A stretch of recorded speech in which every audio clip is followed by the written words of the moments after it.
Shunaqa odamlarni ko'rgan bo'lsanglar kerak. Faqat odamlarda aybini gapiradi.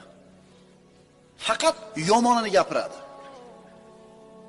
Haligi, "Ma odam, manaqa yaxshi ishlarni qilyapti" desa, sirazi teskarisini gapiradi-da, ko'ngli aynib ketadi hali odam oldida.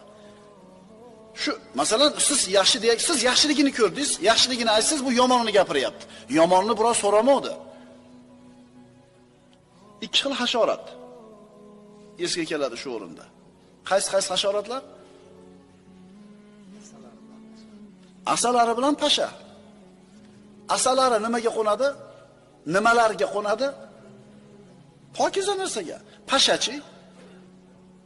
Ikkinchi ma'nosi o'zi musulmon mana vala talmizu anfusakum.